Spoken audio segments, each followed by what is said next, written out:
Hai teman-teman, kembali lagi bersama saya Pahala Nahot dari Smart Accounting Tutorial. Kali ini saya akan membahas materi biaya sewa dibayar di muka atau prepaid rent. Untuk memudahkan teman-teman memahami perhitungan, di sini sudah saya siapkan materi dalam bentuk Excel, bukan PowerPoint, supaya lebih mudah dipahami. Dan jika teman-teman membutuhkannya, nanti tinggal komen di kolom komentar, tinggalkan nomor yang bisa dihubungi, email, nomor WhatsApp, atau lainnya, nanti pasti akan saya balas. Baik, saya akan share dulu materi kita, prepaid rent. Oke, teman-teman, prepaid rent atau sewa dibayar muka adalah sejumlah uang atau sejumlah dana yang dibayarkan oleh perusahaan kepada pihak yang menyewakan tempat atau alat untuk periode yang lebih dari 1 bulan. Ya, jika biaya sewanya hanya 1 bulan, bagian accounting akan langsung mencatatkan sebagai biaya sewa pada kas atau pada utang. Tapi jika lebih dari 1 bulan, maka terlebih dahulu dia akan dicatat sebagai prepaid rent, kemudian nanti akan di-adjust di akhir bulan menjadi biaya sewa, di debit dan di kredit, sewa dibayar di muka. Ada beberapa item atau informasi yang perlu dikumpulkan oleh bagian accounting sebelum membuat tabel amortisasi prepaid rent atau sewa di muka ini. Dan tabel ini nantinya akan sangat berguna bagi teman-teman yang mengerjakan adjustment setiap bulan. Karena kita hanya mempersiapkan perhitungannya di awal saja, dan nanti setiap bulan kita hanya mengganti periode dan mencatatkan biaya sewanya. Nanti secara details akan lebih nyata setelah kita nanti lihat perhitungannya di dalam tabel. Nah, beberapa hal tersebut yang dimaksud adalah lokasi. Ya, lokasi merupakan lokasi properti yang disewakan. Di mana lokasinya? Misalnya di Jawa Barat, di Jakarta Timur, atau di DKI. Ya, lokasi tempat yang disewa itu ada di mana? Terus yang kedua, section. Nah, divisi atau departemen. Ini untuk bagian accounting nanti kemana biaya sewa itu akan dibebankan. Nah, kemudian yang selanjutnya adalah owner. Owner adalah pemilik properti yang disewakan. Property address. Nah, tadi sudah ada lokasinya. Sekarang kita harus tahu alamat jelas dari gedung yang kita sewa. Property address adalah alamat gedung yang kita sewa. Nah, purpose. Purpose adalah peruntukan. Peruntukan untuk apa gedung tersebut disewa. Oke, dalam hal ini sekarang kita batasi bahwa kita menyewa gedung ya. Oke. Jenis peruntukannya adalah ada yang untuk office, ada untuk produksi, ada untuk gudang dan lainnya. Itu sesuai dengan kebutuhan perusahaan. Gross floor area atau square meter. Total area sewa untuk masing-masing bagian. Ini dipergunakan nanti sebagai dasar pembagian biaya sewa. Misalnya kalau disewa satu gedung dan ditempati beberapa departemen, maka di awal harus disepakati biaya sewa ini apakah akan dicatatkan di dalam satu account atau biaya sewa ini langsung dibagikan per departemen sesuai dengan square meternya atau metode pembagian lainnya. Nah, jadi gross floor area ini adalah jumlah area yang disewa secara total dan jumlah area yang disewa per masing-masing departemen. Oke. Kemudian payment reference atau referensi pembayaran menunjukkan kalau kita mau ngecek pembayaran sewa ini dibayar pakai apa, pakai bank apa, dan berapa nomornya, sehingga langsung bisa nanti kita telusuri di bagian filing. Kemudian total coverage, jumlah biaya sewa dari awal periode sampai akhir periode. Ini berapa jumlah yang dibayarkan untuk menyewa gedung tersebut dari periode awal sampai periode akhir, misalnya 2 tahun atau 1 tahun atau lainnya. Monthly amortization atau biaya sewa per bulan. Biaya sewa per bulan ini didapatkan dari total biaya sewa yang dibayarkan dibagikan dengan periode sewa. Terus saldo tahun sebelumnya. Kebetulan yang kita kerjakan di sini contoh adalah tahun 2023, maka saldo awalnya tentunya datang dari tahun 2022. Jika ada saldo prepaid rent periode atau tahun sebelumnya. Nah, additional atau penambahan. Jika ada penambahan prepaid rent atau sewa dibayar muka di tahun berjalan. Nah, prepaid portion. Jadi prepaid portion ini adalah menggambarkan nanti di akhir periode di bulan Desember berapa saldo sewa dibayar di muka yang masih outstanding yang muncul di neraca atau trial balance. Jika ada informasi lain yang bisa ditambahkan sesuai dengan kebutuhan teman-teman, tinggal tambahkan kolomnya. Nah, untuk realnya, mari kita lihat tabelnya. Saat ini kita asumsikan bahwa yang kita sewa adalah gedung. Oke, gedung yang berlokasi di Tangerang, ditempati oleh 4 departemen, ownernya adalah PT X, properti address-nya adalah di kawasan komersial, building 1 dan building 2. Nah, purpose-nya adalah untuk produksi dan untuk office. Okay.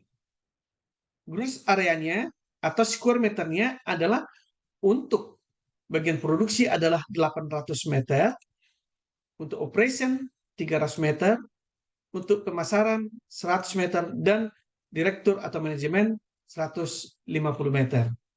Nah, dari angka pembagian space meter ini, kita akan dapatkan persentase pembagian biaya sewa dibayar di muka tersebut. Nah, dari informasi di atas kita dapatkan seperti tabel berikut. Nah, di sini total area secara keseluruhan adalah 1.350 meter. Ya, untuk bagian produksi 800, operation 300, pemasaran 100, direktur 150. Sehingga kita dapatkan persentase untuk pembagian biayanya. Nah, misalnya untuk produksi 800 meter atau 59% dari total area yang disewa. Dikalikan dengan tarif 600 juta, maka didapat prepaid rent untuk bagian produksi atau departemen produksi adalah 350 jutaan. Dan biaya per bulannya dibagikan dengan total periode. Total periode ini adalah 24 bulan, sehingga di sini dibagi 24. Ya, dibagi 24. Maka biaya per bulannya adalah 14.814.833. Demikian dengan 3 departemen lainnya. Square meternya berapa persen dikalikan dengan total sewa di muka, dapatlah tarifnya dan juga dapatlah amortisasi biaya sewa per bulan. Kemudian yang perlu kita isi adalah period covernya. Ya, period cover. Jadi periode dari periode bulan berapa sampai ke bulan berapa. Dalam hal ini adalah 24 bulan, mulai dari 16 Februari 2023 sampai 15 Februari tahun 2025. total biaya sewa dibayar di muka adalah sesuai per departemen, sesuai dengan perhitungan di bawah, persentase adalah yang di kolom N, dan kolom N adalah monthly amortization atau prepaid rent dibagi dengan periodenya, dibagi 24. Oke? Nah, sekarang kita masuk ke lapsing schedule-nya. Nah, di tahun 2023 ada 12 bulan. Maka kita langsung buatkan periode dari Januari sampai Desember 2023. Nah, sementara biaya sewa adalah untuk 24 bulan. Kapan mulai biaya sewa itu akan diamortize? Ya, di contoh ini dia akan mulai dibiayakan di bulan Februari tahun 2023, sehingga biaya bulanan yang ada di perhitungan tarif ini akan kita pindahkan ke Februari, atau dari ini juga bisa diambil dari kolom N, monthly amortization, biaya per bulan. Oke. Setelah itu pembukuan atau bagian accounting nanti akan mencatatkan jurnal ini. Ini nanti akan kita buat jadi jurnal. Nah, di sini kita buat otomatisasinya. Jadi setiap bulan nanti kita tinggal melihat ini aja, diganti bulan Maret, total biaya sewa adalah 25 juta. Maret 25 juta. April 25 juta. Jadi kita tinggal merubah periodenya di sini dan kita refer ke tabel ini. Jika tidak ada perubahan, tidak ada penambahan biaya, tidak ada penambahan prepaid rent, penambahan gedungnya dan sewanya, maka angka amortisasi prepaid rent bulanan ini dari Februari sampai Desember nanti akan sama jumlahnya. Nah, kita buat di sini dummy untuk jurnalnya, ya. Oke, ini sebagai perhitungannya kita ambil dari table, baru kemudian kita pindahkan ke jurnal voucher. Ya, sini PT Patama jurnal voucher, keterangan, account number, divisi, mata uang, kalau ada mata uang asing, mata uang rupiah. Nah, kemudian di sini adalah rent expenses Februari 2023, biaya sewa periode 2023 Februari, divisi ini, divisi ini, divisi ini, divisi ini, ya, sesuai dengan departemen yang ada di table. Nah, inilah jurnalnya.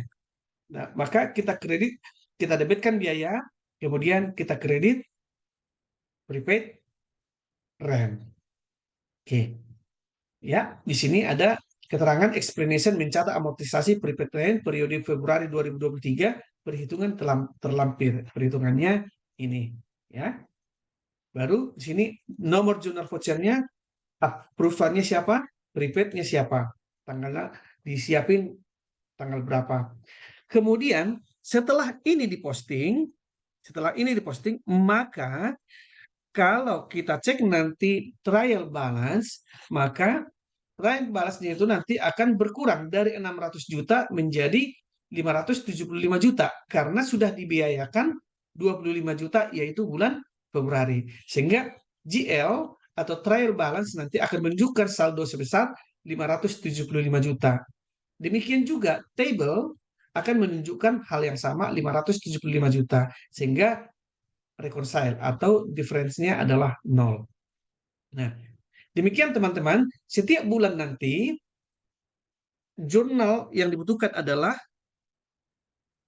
membukukan biaya sewa yang 4 ini. Nah, jadi misalnya di bulan Maret, bagaimana jurnal yang dibutuhkan oleh bagian accounting?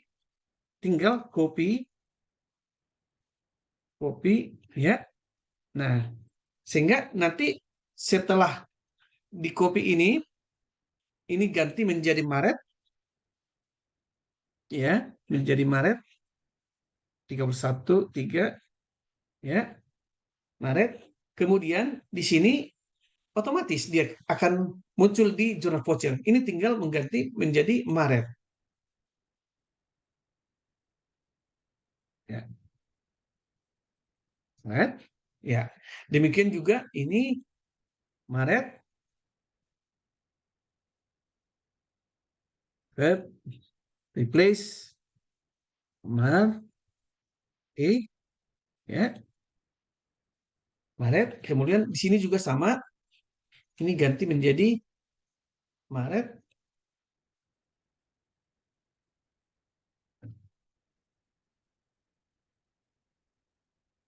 Maret, ya. Di sini 31 Maret, baru di sini ganti bulannya, bulan 3. Nah, penomoran GV sebaiknya satu GV, satu nomor, dan itu berulang terus. Jadi yang diganti adalah nomor urutnya aja. Ya, sorry, yang diganti adalah bulannya. Kalau nomor urutnya harus selalu, misalnya prepaid range GV02. Ya, misalnya dari periode Januari sampai Desember tetap dia GV02 supaya referensinya itu gampang untuk ditelusuri. Nah, di bulan Maret setelah biaya sewa diposting, maka table menunjukkan angka 550 juta. 600 juta dikurang 50 juta. Kenapa 50 juta? Karena sudah diamortize 2 bulan. Sehingga di sini akan menjadi 550 juta. Ya, harus dipastikan trial balance atau GL balance 550 juta. Oke. Nah, kalau begitu jika ditanya berapa saldo prepaid rent nanti di akhir tahun, tinggal ini kopikan semuanya sampai di bulan Desember. Ya, berapa total biaya selama tahun 2022? Tahun 2023. Total biaya sewa dari Februari sampai tahun 2023 adalah 275 juta. Nah, 275 juta ini harus muncul di PNL atau di laporan laba rugi menjadi biaya sewa di tahun 2023. Inilah nanti angka yang muncul di PNL atau profit and loss.